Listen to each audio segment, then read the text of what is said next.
And welcome back to the Cover 3 podcast here on CBS Sports. That's Tom Fornelli. That's Barton Simmons. I'm Chip Patterson. We are a minute up, 1 a.m. on the East Coast, midnight for those of you in Central Time. And we've got a national championship. It will be Alabama, the number 1 seed, winning convincingly against Notre Dame.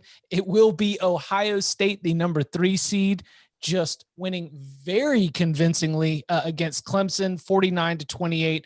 Justin Fields had 6 touchdowns and just 6 incompletions. We got 2 games to break down here, as well as looking ahead to the national championship matchup 10 days from now in Miami between Alabama and Ohio State. The interesting piece of this, and I mentioned it earlier tonight, but like when you're so dialed in to how you think a game is going to go, and it doesn't go that way, and you can realize it early. And for me, that was Clemson's going to win, and it's going to be low scoring, where it's going to, big game Dabo, Clemson's defense is going to show up. When it's 14-14 and Clemson's defense is getting shredded early, I throw it all out the window. I'm like, well, let's just buckle up and let's have fun, man. Let's mess around and let's just sort of see what happens. I don't know, but like, I feel like we got to attack the Sugar Bowl first, right? Like, I'm not just sitting here. I don't know if anybody's still been hankering on some Alabama Notre Dame takes, but I mean, what a performance by Ryan Day and the coaching staff, by Justin Fields, vengeance for last year's Fiesta Bowl. I mean, a lot of happy people in Columbus right now. I don't know what you're talking about, Chip. I spent all week, check the tape, saying that Ohio State was going to blow Clemson out. I don't know what you're talking about. You did say, no, but you did say, Tom, like, I was going to bring that up. What did the little voice in my head say the other day when it was on one of either the bowl previews or whatever, one of the million things we've done together this week? What if there was that voice in the back of my head? Yeah. What if Ohio State has not had a chance to find a rhythm because they started late, they've stopped, they've had games canceled, in the same way that we see teams every single year need 4 games to sort of figure themselves out. What if Ohio State's got it? You were right.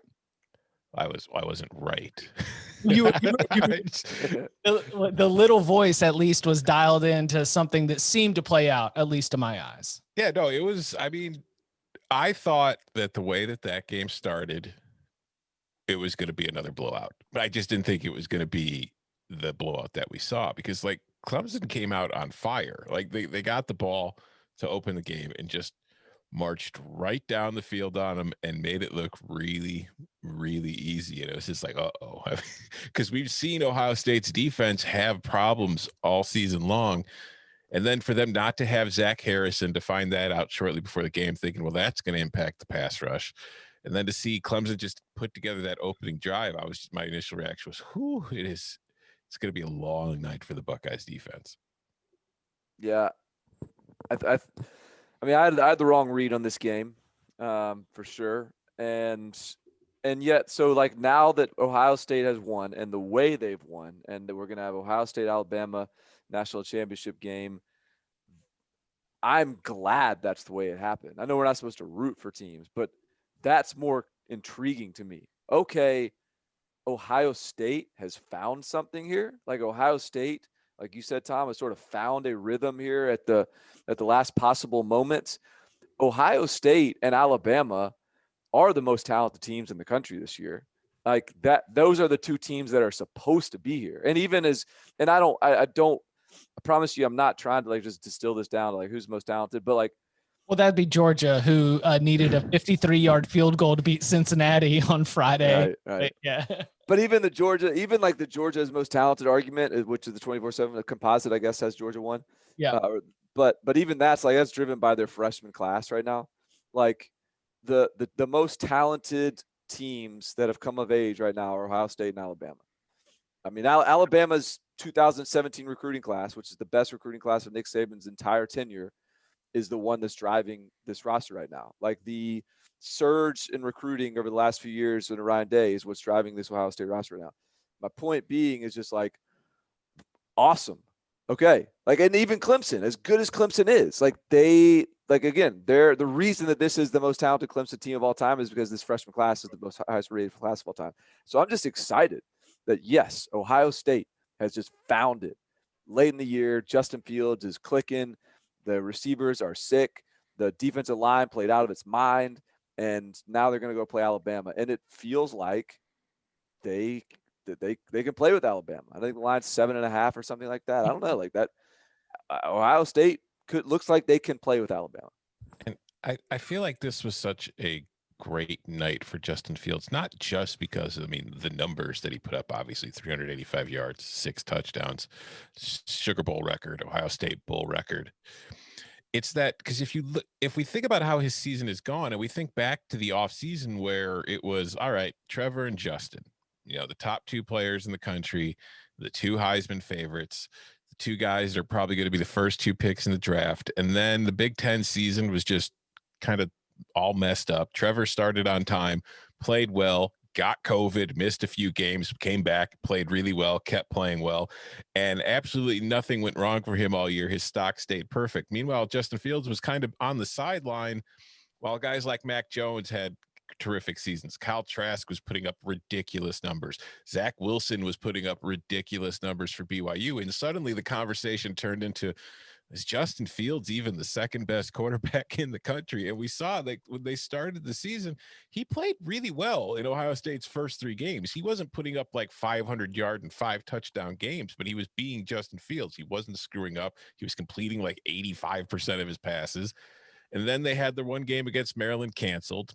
They had come back a week later, faced an Indiana team that at the time we thought was good, but it was not, we didn't probably have the same kind of give it as much credence as it probably deserves as the season goes on, and it has proved. And he played, kind of poorly, had a rough day, but they still won the game and moved on.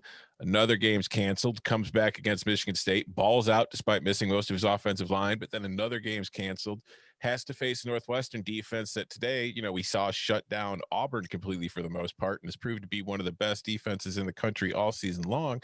And he goes into that game missing a couple key starters alongside him on the offense, including Chris Olave, who is the team's big play threat in the passing game. And that clearly affected their ability to throw the ball in that matchup. So he had a poor game there. So there was a lot of questions, for myself too, about Justin Fields and the season that he was having. So for him to come out in this spot against this team and this defense and have that kind of night, it's like, oh no, wait, he's still like one of the 2 best quarterbacks in the country, and he has been all along. Hey, who has the 2 best wide receiver cores in the country? Alabama and Ohio State. I think that's true. Are we forgetting someone? North Carolina. Carolinas are good. Who am I? No, there is. So the thing that's interesting, the tight end position, 3 touchdown passes to tight ends for the entire season combined, 3 touchdown passes to tight ends in this game. Like, are we including this? Was that a schematic? Well, it seemed like it was. It seemed like, especially early on, like they almost used that to, keep Clemson's base personnel on the field, and I don't know. They did seem to lean on the Titans early on, but then like late in the game, things loosened up, and then it was about Chris Olave and Garrett Wilson making plays down the field. And my point in saying the wide receiver comment, I tweeted it today, was like and I've said this before, I think, but like the wide receiver position is the new defensive line. Like you have to have those guys to win national championships, and I think that, it's clear. We'll get to Notre Dame, but that was clearly the thing that Notre Dame's missing. Mm-hmm. This Clemson team has wide receiver talent. There's no question, but like it's not really the same as the Justin Ross, T. Higgins crowd. And so I just think like that's like, if you have that theory, this is a pretty good like evidence of it. I have that theory. This is pretty good evidence of that theory being true. Is like wide receivers are like a prerequisite right now. So I think that Cornell Powell and Amari Rodgers, the way that they played this year, were good enough to be able to help Clemson win this game. Sure. I thought that the offensive line let them down. And you can also give credit to Ohio State's defensive front for winning a lot of battles. But the warning signs that we had for Clemson's offensive line probably had to come from the rushing attack throughout the season. Rushing attack that wasn't as productive as it had been the last couple of years. We we've mentioned it time and time again, Travis Etienne, he wasn't putting up the kind of numbers, wasn't having the kind of performances. Clemson wasn't as good on first and second down this year. A lot of third and long where Trevor Lawrence was just able to bail him out. Like I think that the way they played, raw talent, I think that, Garrett Wilson, what 5-star guy was Chris Olave 5-star guy as well. He was a 4. He was a 3 by some people. He was a 4 by Jackson Smith-Jigba is ridiculous player. Like raw talent for Ohio State. I'll definitely give you that. I think that where Clemson really got let down was number 1 on the offensive line and number 2 defensively. I truly believe that Ohio State's coaches just spent all season in the same like Notre Dame swagger. Like, yeah, we're preparing for Clemson. I think that Notre Dame has been preparing for Clemson and preparing for going up against Brent Venables.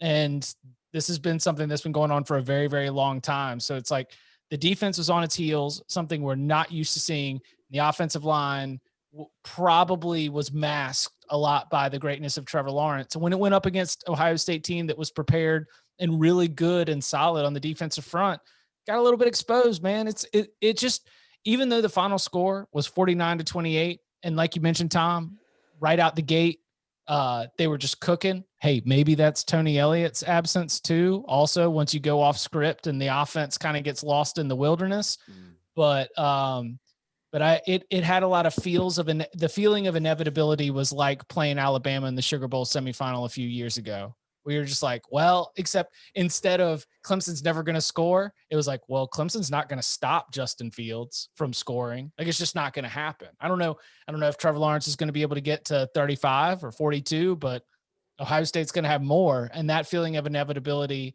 I think is, it's a twist that we didn't see coming for this Tigers team. Yeah, and you mentioned Travis Etienne, who did not have the same kind of season he had last year, obviously, overall. But it's not a coincidence that, like, when you look at Travis Etienne's 2 worst games of the season, they're the 2 games Clemson lost. He had the 1.6 yards per carry against Notre Dame in that first loss the night they didn't have Trevor. And tonight he was held to 3.2 yards per carry. So by yards per carry metric, those are his 2 worst rushing performances of the season. Clemson loses both games, and it's not exactly a shocker to find out that, like, if you take away one facet of Clemson's offense, they become a lot easier to defend. And like you mentioned, Ohio State took away the run game, forced Clemson to have to pass. And I wrote about this because we had to write those posts of like, this team will win if, and I got Ohio State. And I wrote one of the reasons if Ohio State wins is because as far as its front, it has been one of the best defenses in the country at pressuring quarterbacks. They rank 3rd in the nation in pressure rate on opposing quarterback dropbacks. Coming into tonight, they were at 41.33%. The difference in this Ohio State defense this year compared to where it had been in previous years is they didn't have that alpha kind of pass rusher guy to really finish the job. They didn't have a Bosa. They didn't have Chase Young. And Zach Harrison, although he's been good, has not really been the prolific, guy to finish it off. So they haven't had that sack rate. But as far as getting pressure on him, that's been there all year. That was there tonight. And that really took hold in the second half when they had that lead. And they'd already taken Etienne out of the game. And they knew that Clemson couldn't afford to hand the ball off. And that's when we saw everything kind of really collapse around Trevor Lawrence tonight. And I tweeted it during the game. I says, it was kind of like a little glimpse into what life is probably going to be like for Trevor in Jacksonville the next 2 years. Trevor Lawrence, by the way, did finish with 400 passing yards. Yeah. On a night, on like a horrible night, he still threw 400 yards. 33 for 48, 400 yards, 3 total touchdowns, 1 rushing, 2 passing, 1 interception in the end zone. But I go back to, I think that you look at the way they started and then you look at the way that things went after, and like anecdotally, and we do this on this podcast, on these instant reaction shows way too much. I did not mark down the down and distance or the time, but do y'all remember at least once where on a Clemson RPO, like Travis Etienne or Lynn J. Dixon was on the wrong side of Trevor Lawrence? Yes. Like the fake went to the wrong side. Immediately I was like, I wonder if there's a communication breakdown with the signaling where because Brandon Streeter, the quarterback's coach, is now the new offensive coordinator. That probably means that in the whole line of communication, I'm just imagining this, there was some graduate assistant or somebody that had to be in a new position, and just that little bit of a wrinkle led to a few more mistakes where just things were not clicking once they got off the first 15 to 20 plays.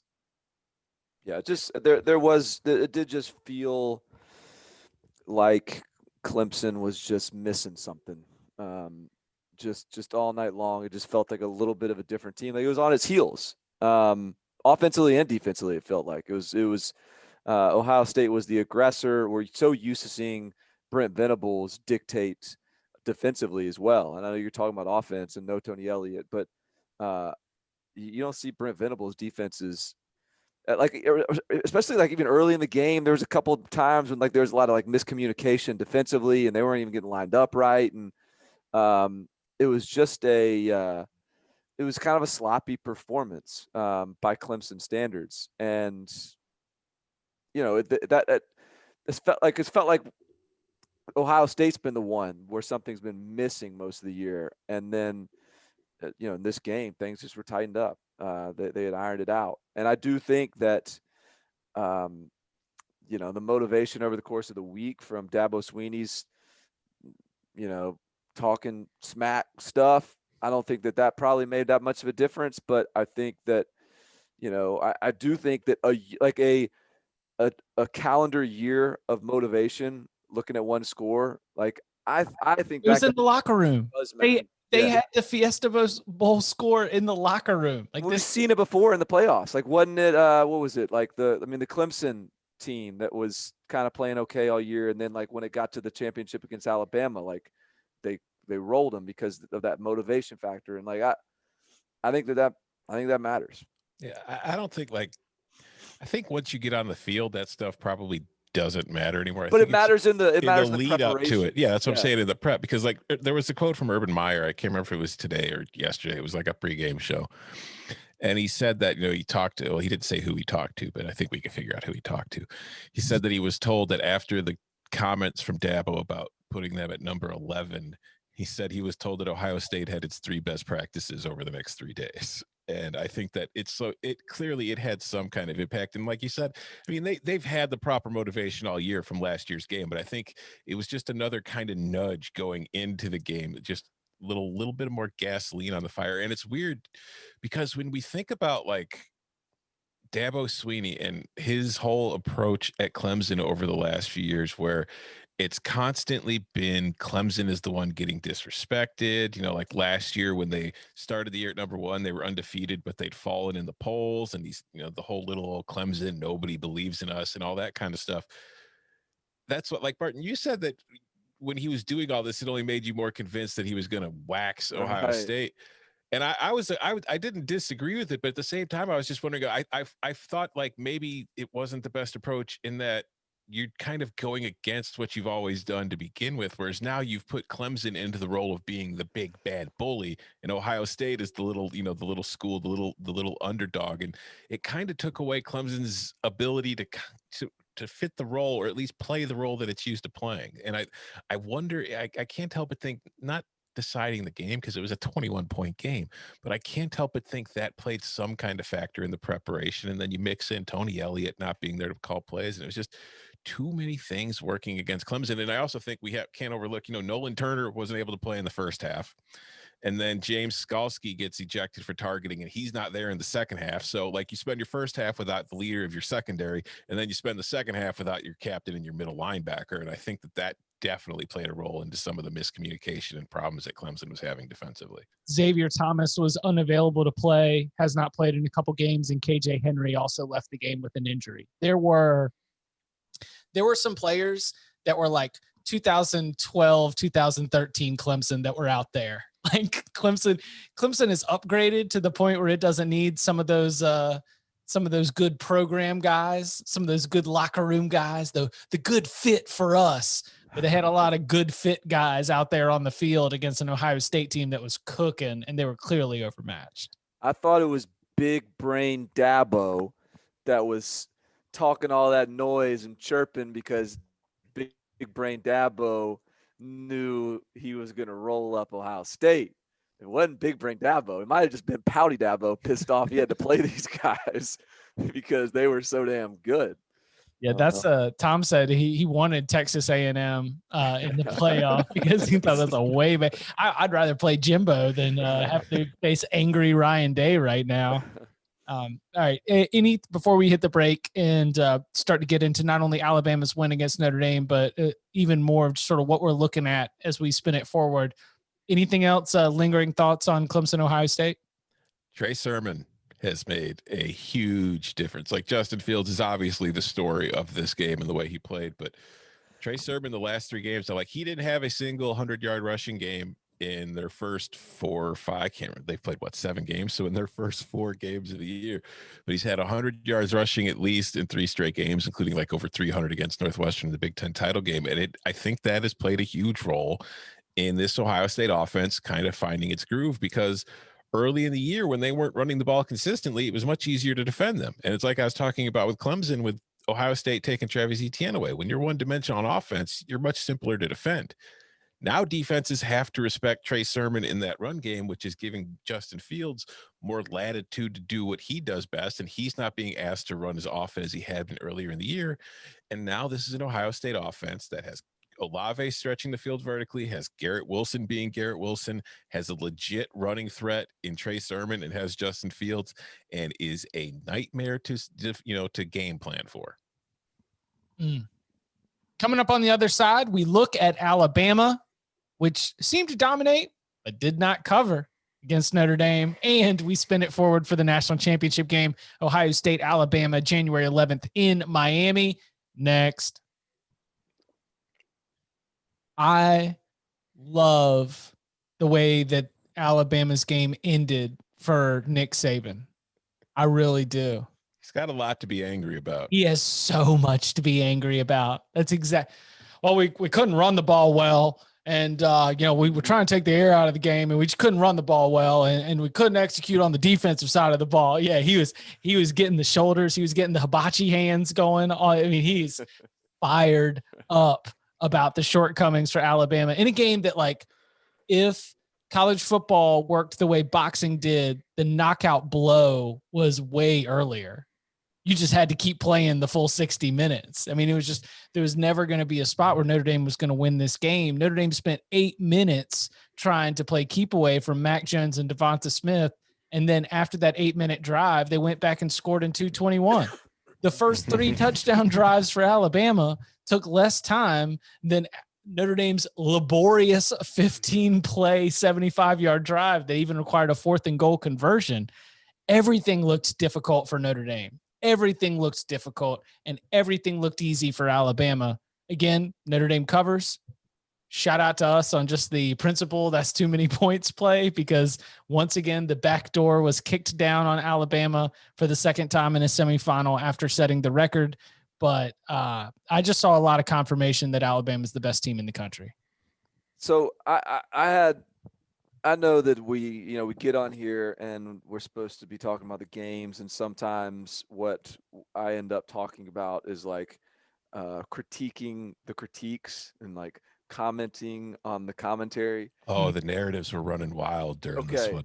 There's one that just drove me crazy after the game, or even during the game. But there was a lot of people, and a lot of them are like analytics types that I follow on Twitter because I respect their opinion and I like hearing their thoughts. But like, so many people were saying like Notre Dame never had a chance playing that style of football. Notre Dame wasn't like that. Like they weren't even trying to win. They were just trying to keep it close. Like Notre Dame was.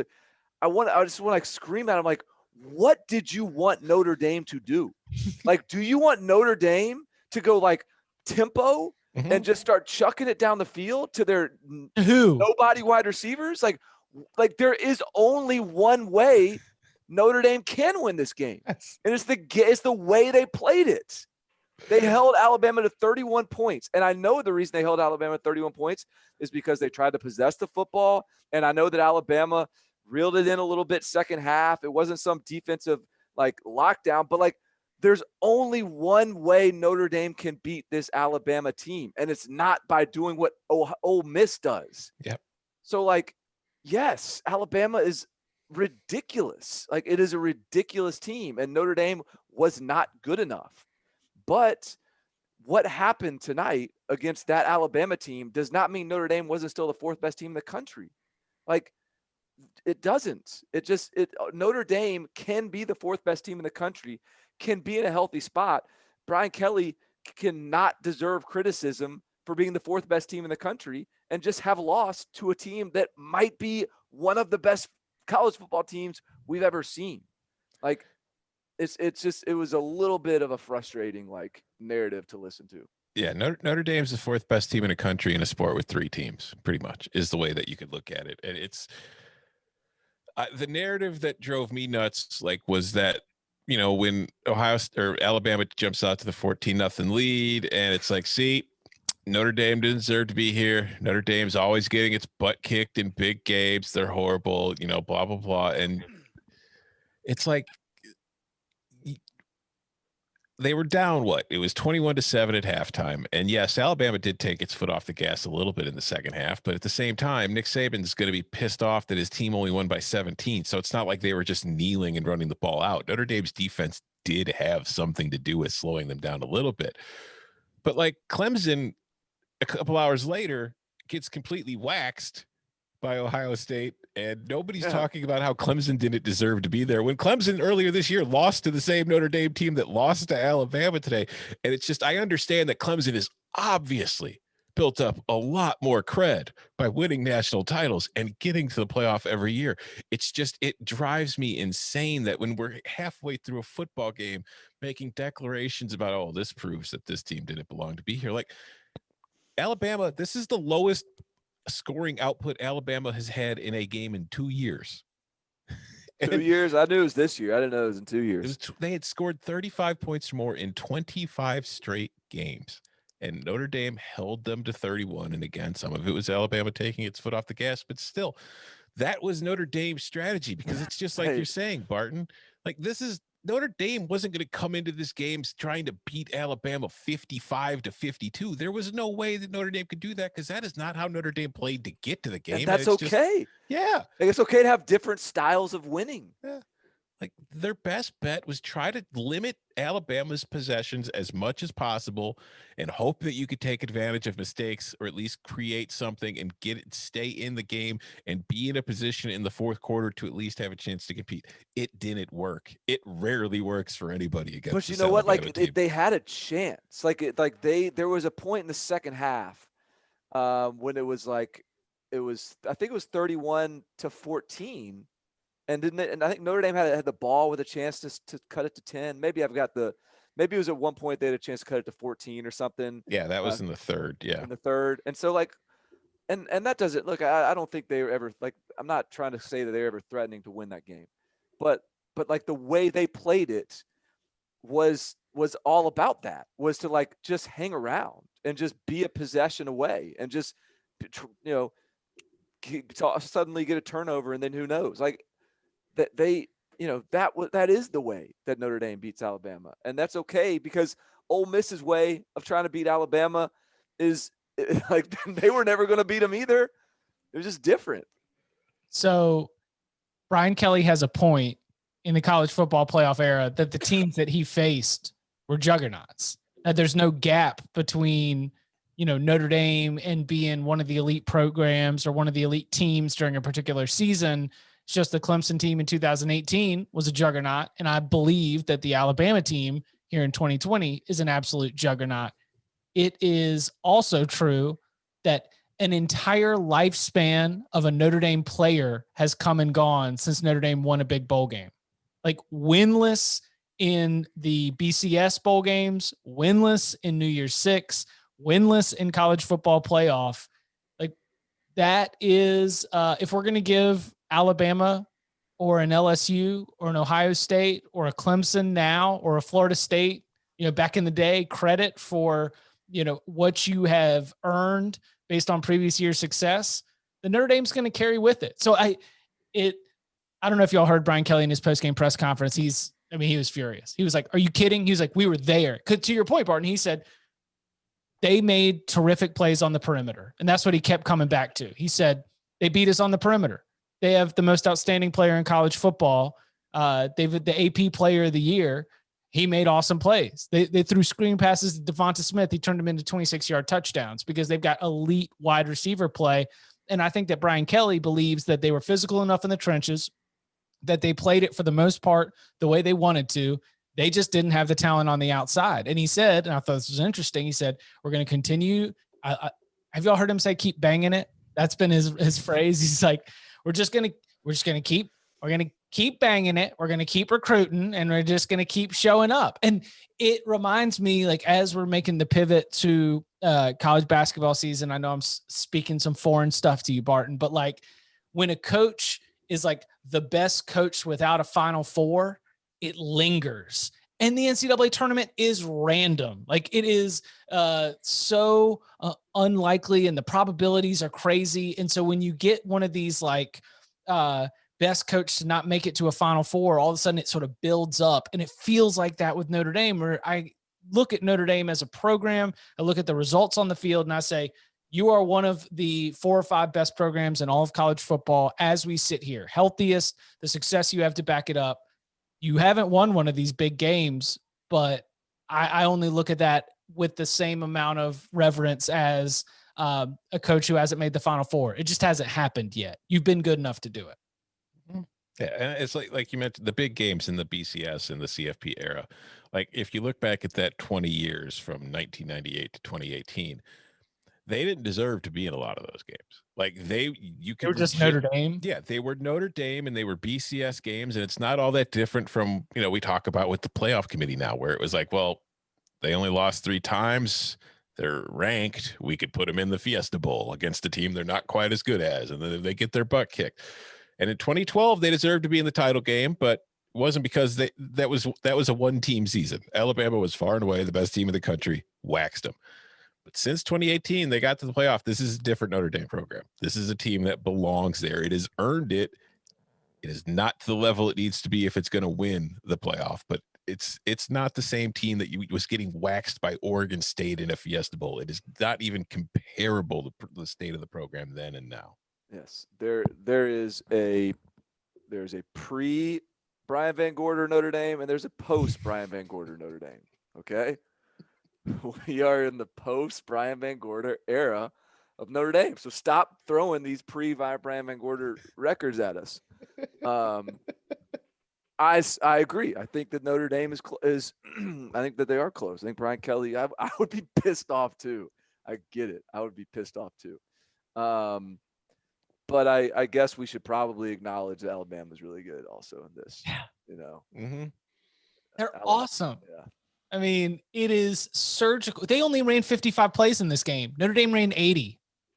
Notre Dame ran 80 plays in this game, and Alabama dominated, just running 55 at like 7.4 yards per play. Now, again, to Nick's, I wish we had run the ball better. Like, if you take away the 53-yard Najee Harris hurdle and run, then Alabama had less than 100 rushing yards, and they did it at around like 3-point-something yards per carry. So, yeah, you got a little bit of a point. Landon Dickerson not being in that game, maybe a little bit significant. Something to consider maybe moving forward. But, I mean, Devonta Smith was bananas in this game. Even Jaleel Billingsley comes in. Then you try and do y'all see John Mechie doing some downfield blocking too? Yes. Yeah. When I first saw John Mechie break out in the Tennessee game after Jalen Waddle got hurt, I was like, I just immediately put him as someone who maybe because of his measurables wasn't going to be able to play that big, but he had some dudes on skates doing some downfield blocking. Stupid. The talent they have on the perimeter. You get the same feeling with Devontae too, because it's like you forget how tiny he is because he plays so much bigger than his size. But it's like when he got flipped and he landed on his back and he hurt like his hip or whatever he hurt, it's like, skinny. Oh, that's right. There is no meat on those bones. Those are skinny little legs. Hey, when is Heisman? January 5th? 4th or 5th? 4th or 5th, yeah. Okay. When the Heisman ceremonies arrive and Devontae Smith wins it, if I've died between now and then, guys, don't forget about me and my campaign. Okay, this thing's gonna happen now. Yeah, it is special. Can I tell you another story? Can I tell you the story about the time I got hurdled? I've been hurdled once in my playing career. One time. It was the last game of my football career. I was taking on a block, and I spun off the block, and as I was falling down, Ryan Fitzpatrick was the quarterback, was on a run, and I look up and he's hurdling me. And he hurdles me, he goes an extra with something. So it was a helpless feeling to get hurdled, okay? But I was basically on the ground when it happened. Nick McLeod is a 6'1.5" cornerback who was tackling Najee Harris high. He was upright.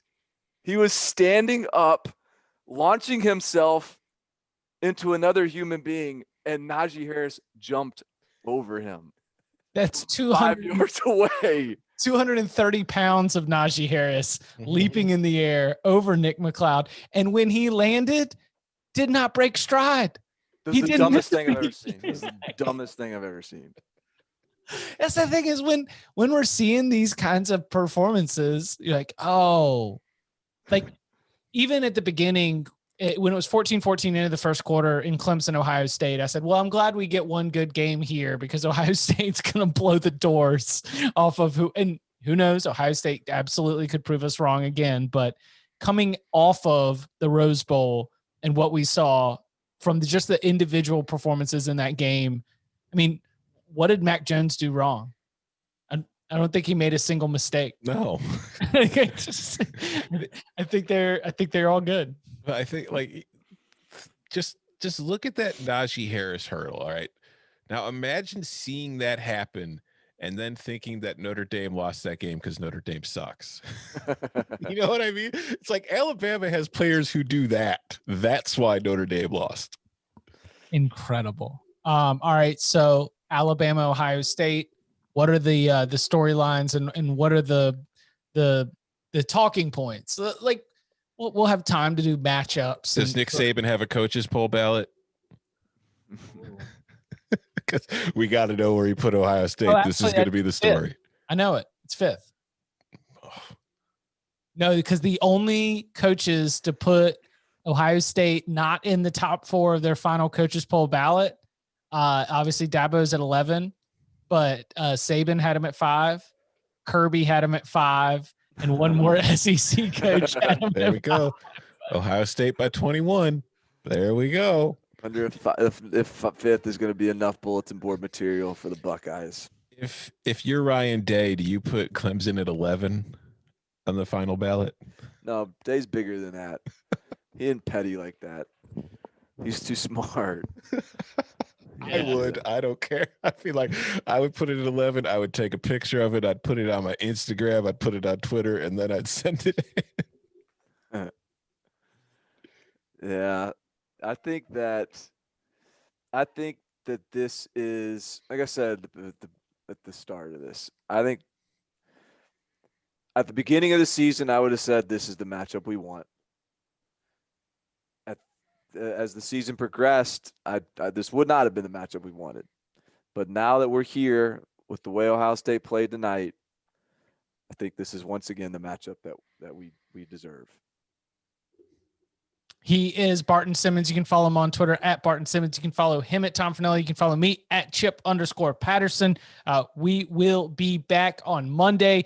Put together the pieces, maybe do a little bit of coaching carousel and sort of see what's going on the rumor mill around there. It should be a lot of fun. Gentlemen, thank you very much. Thank you. Can you imagine trying to tackle someone in the face and then they jump over you? No.